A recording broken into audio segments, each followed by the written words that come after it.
Assalamualaikum warahmatullahi wabarakatuh. Perkenalkan, kami dari kelompok 1, saya Febi Nursita. Saya Raka Pangestu. Saya Andreas Andriasyah. Saya Sahwara Madinah. Saya Jalis Keri Alfaridi. Dibuat video ini untuk mengampu tugas kita dari mata kuliah Hukum Tata Pemerintahan dan Hukum Administrasi Negara. Di sini kita akan membahas lebih dalam mengenai tugas serta kedudukan dari seorang polisi Republik Indonesia. Di sini kami juga mengundang narasumber yang ahli dalam bidangnya. Yang mana podcast ini akan dipandu oleh rekan kita yaitu Febi Nursita dan Raka Pangestu. Selamat kenal. Selamat kenal. Di mana? Di sini kita akan membahas nih tentang tugas dan peran dari Polisi Republik Indonesia atau biasa dikenal dengan Polri dalam menjaga keamanan dan ketertiban di dalam lingkungan masyarakat. Nah, sebelumnya perkenalan dulu, saya sebagai host bernama Febi Nursita dan akan ditemani oleh teman saya Raka Pangestu. Ya, kali ini kita akan menjelajahi nih atau lebih dalam mengenai tugas-tugas dari peran polisi. Sebelum itu kita kedatangan narasumber dari pihak kepolisian, boleh kita kenal dulu Kak? Ya, saya sama Brigda Davis dari Subdit Propos di Propam Polda Metro Jaya. Ya, salam kenal ya Kak. Terima kasih sudah meluangkan waktunya. Nah, dalam podcast kali ini kita akan membahas nih tentang peran dan tugas Polri dalam menjaga keamanan, menegakkan hukum serta membangun masyarakat. Nah, Oke, mungkin saya akan melanjutkan ya.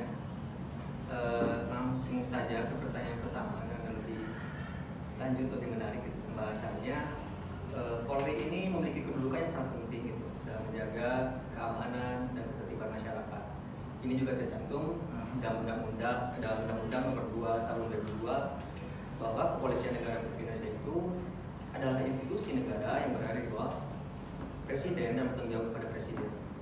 Nah, apa aja sih fungsi utama dari Kepolisian Republik Indonesia ini yang paling konkret, paling utama? Jadi yang Iya. utamanya itu sebenarnya 3M. Melindungi, melayani, dan mengayomi masyarakat itu udah pasti ya. Ditambah hal-hal yang saat kita temui di jalan itu banyak pasti.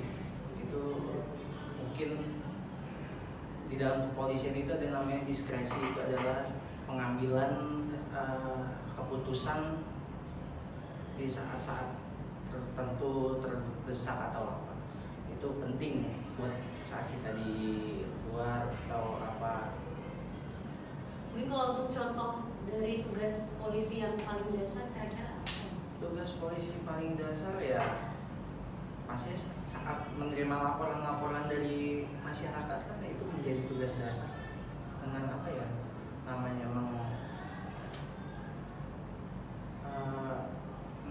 menindaklanjuti laporan tersebut untuk melaksanakan apa yang harusnya kita lakukan aja sih. Terus juga sebenarnya polisi itu tuh udah ada bagian divisi-divisi masing-masing ya Kak. Jadi pasti mereka memiliki tugasnya masing-masing. Divisinya masing-masing ya banyak. Di dalam kepolisian itu banyak divisi yang masing-masing. Seperti saya adalah Subdit Propos atau Propam. Orang mungkin masyarakat tahunya Propam itu adalah menindaklanjuti anggota-anggota yang nakal atau tidak. Anggota ini berarti polisi ya Kak? Anggota ini polisi. Kalau untuk ke masyarakat mungkin ada namanya reserse kriminal umum atau reserse kriminal khusus untuk menindaklanjuti laporan-laporan masyarakat sipil. Terus juga sebenarnya tugas polisi juga ada yang namanya memberikan pelayanan kepada masyarakat. Contohnya itu kayak pembuatan SIM, pembuatan paspor, itu termasuk tugas polisi juga. Tugas polisi mungkin lebih ke SIM dan surat-surat kendaraan. Itu tugas dari Ditlantas ya.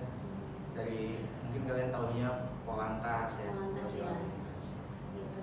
Nah, polisi ini kan dia juga nggak bertugas sebagai penjaga keamanan, tapi juga sebagai pelayan masyarakat. Mereka juga harus bekerja sama dong dengan masyarakatnya sendiri untuk menciptakan lingkungan yang aman dan nyaman. Nah, polisi juga kan pastinya harus transparan dalam melaksanakan tugasnya, sehingga masyarakat itu dapat percaya dan bisa menghargai tugas dari polisi. Nah, kalau untuk peran polisi sendiri untuk menjaga atau mencegah kejahatan dan mengurangi angka kriminal di masyarakat itu apa sih, Kak? Kira-kira Mencegah. peran dari polisi sendiri.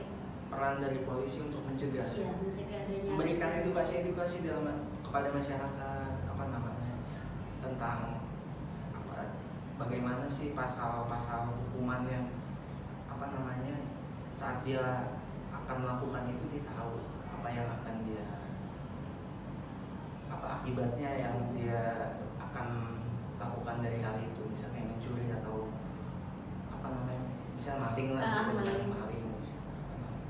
Mereka harus tahu pasal-pasal apa sih.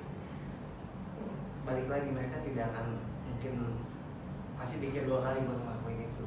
Ya sih, apalagi kan untuk masyarakat Indonesia sendiri ibaratnya masih minim literasi nih, Kak. Ya, Jadi polisi harus face to face sama masyarakatnya langsung gitu. Ya. Apa itu ada tupoksi atau ada polisi lain emang tugasnya untuk ya, sosialisasi? mungkin kalau di kemasyarakatan ada namanya Babin Kamtibmas.